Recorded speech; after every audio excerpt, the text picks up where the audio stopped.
Pipila ka mga upunganon mi padayag o kahinugon nga mawa na unyang historical aspect sa pabarugon nga Pastoral and Pilgrimage Center sa Nuestra Señora de Regla nunot sa modernong disenyo niini nga gihulagway sa uban nga daw sama sa usa ka bangko. Samtang kura paroko mitataw nga mapabilin ang historical touch sa fasad bisan sa modernong disenyo niini. Tungsayran pinaagi ni ining report.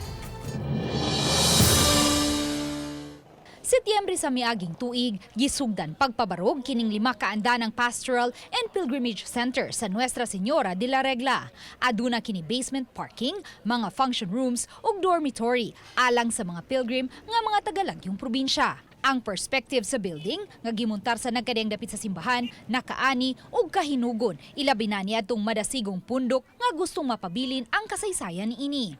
Sama ni LTFRB 3 Regional Director Amid Quizon, kinsa lumad nga taga Lapu-Lapu City. Sa post ni Quizon, iyang gipadayag ang kahinugon sa pipila ka mga upunganon sa paguba sa 1730s Virgen de la Regla Stone Church ug gihulipan og mas modernong dagway sa simbahan nga wa mohaom sa mga kasikbit ni ining estruktura sama sa konbento nga gipabarog sa panahon sa mga Kastila.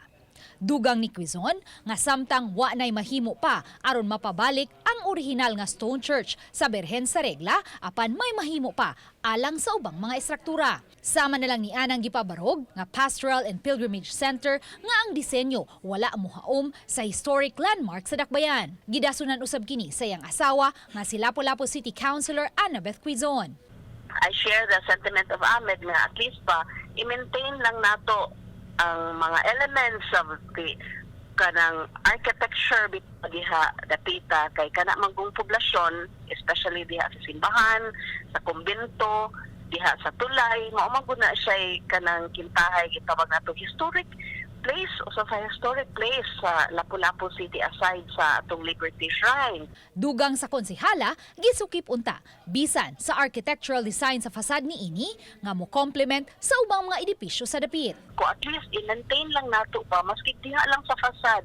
Anyway, we can do with that katong mga modern interiors pwede ra gid na nato himuon ba sa at least do na lang bitaw siya kanang murag consistent lang siya ba sa mga sa church or sa kumbento. Gipasabot ni Reverend Father Renante Joseph Ga, Kora Paroko sa Nuestra Señora de Regla Church, nga duha ka tuig pa lang siyang niasumer sa katungdanan. Busa igo ra siyang misunod sa unsa may nasabutan sa kadagkuan sa simbahan nga nahauna kaniya. Apan ang maong disenyo nakakuha man og approval gikan sa Parish Pastoral Council, sa Missionaries of the Sacred Heart ug mismong sa Archdiocese of Cebu. Para nako kung ang kuan sa design para nako bugat o unsaban nga importansya para sa uban.